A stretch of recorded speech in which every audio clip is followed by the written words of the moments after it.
This is Mental Strength, the ultimate guide to mastering your mind. Learn how to develop your mindset to achieve great success in your personal and professional life. Written by Kevin Grantham. Read by Todd Studer. Introduction. A lot has been written about the concept of the mind and developing mental strength for greater success. We all know a lot of the literature with regard to the law of attraction, mastering the mind, and developing good habits to last a lifetime. Yet really developing these practices consistently over time is quite difficult. It is especially difficult when faced with modern-day challenges, which seem to be designed to drain away our energy.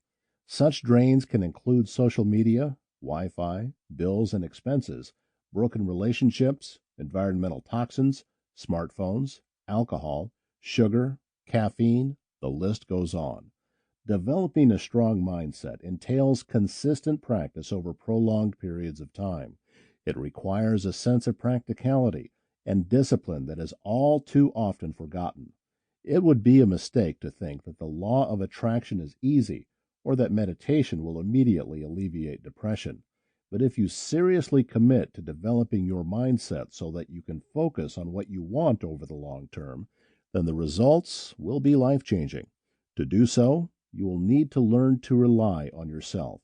As per Indian philosopher Krishnamurti, a theory based on another man's experience in matters of the psyche or of an inward life has no meaning at all. We have to let go completely because we have to stand alone. Chapter 1. Understanding the Mind. The first step in understanding the mind is to realize that your thoughts are what determines your everyday experiences. This is the basic premise of all spiritual texts and esoteric schools of thought. It is also reflected in many scientific spheres such as quantum mechanics. People have certain thought patterns that they picked up from the wider society, from their parents, from groups and organizations, etc. They then project these thought patterns onto their surroundings, and they then mistakenly believe that their own projections and interpretations are the truth. But the truth is different for everybody, depending on their particular thoughts. This is why here is so much diversity in the world today. Thoughts become things. A core component of spiritual growth lies in removing all of the thought patterns that we have picked up when we were young. These were just programmed into us. When we learn to remove and reinstall different thoughts and beliefs is when we start to come into our own true autonomy as masters over our minds. And this is partially why meditation is recommended across times and cultures. We are able to calmly observe our own thought patterns without reaction or involvement. This is one of the only ways that we can see things objectively. Otherwise, we tend to identify with our gender, political ideologies, nationality, or class, and we naturally see this as correct due to our limited life experience. People who do not understand the power of their own minds are largely lost as they cannot identify as conscious creators of their own reality.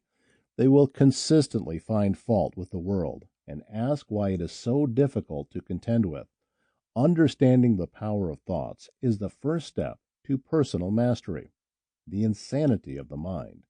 From the perspective of spiritual systems, the mind is irrational, illogical, and insane. We are required to observe the mind and detach from it in order to see its dysfunction. But we can also observe this dysfunction on a grander scale with the wars, hate, environmental destruction, racism, sexism, homophobia, political attacks, broken relationships, government spying programs, smartphone addictions, health problems, and more.